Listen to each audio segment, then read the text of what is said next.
Momen pilu pejual gorden jalan kaki dari Cipitat ke Padalarang, bawa beban 40 kg belum laku. Beredar di media sosial sebuah video yang memperlihatkan pejual gorden yang berjualan di Padalarang membawa beban 40 kg. Video tersebut dibagikan oleh anggota Polres Cimahi, Bribka Rizky Hikmat Setiawan, melalui akun Instagram miliknya, Bang Rizky_Gowu, Kamis, 25 Juli 2024. Bribka Rizky yang tengah berpatroli di Padalarang, Kabupaten Bandung Barat, itu bertemu dengan penjual gorden tersebut di pinggir jalan. Penjual gorden tersebut nampak membawa travel bag berukuran besar di pundaknya. Sambil berjalan kaki, melihat penjual gorden yang kelelahan itu, Bribka Rizky pun mengajak pria parubaya itu untuk makan terlebih dulu bersamanya.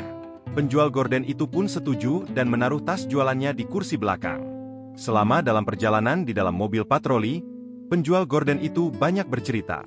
Ia bercerita bahwa dirinya berasal dari Ciparai, Kabupaten Bandung. Pada pagi hari itu, ia awalnya berjualan di Pasar Saguling atau Pasar Raja Mandala Kulon, Cipatat, Kabupaten Bandung Barat. Namun, jualannya sepi pembeli di sana. Akhirnya, penjual gorden itu pun memilih untuk menjemput rezekinya dengan berjalan kaki hingga ke Padalarang. Sesampainya di warung makan, penjual gorden itu memikul barang jualannya turun. Ia pun memilih lauk dan makan bersama sang polisi.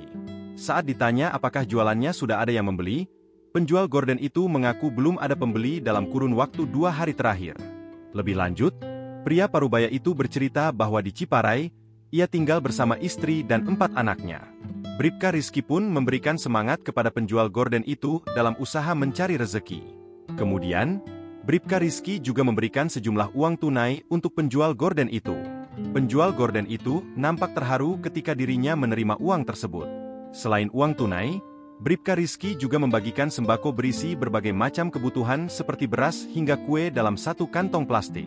Penjual gorden itu pun tersenyum seraya memasukkan sembako tersebut ke kantong jualannya.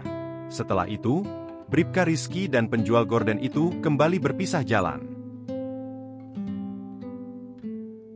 Download Tribun X sekarang, menghadirkan lokal menjadi Indonesia.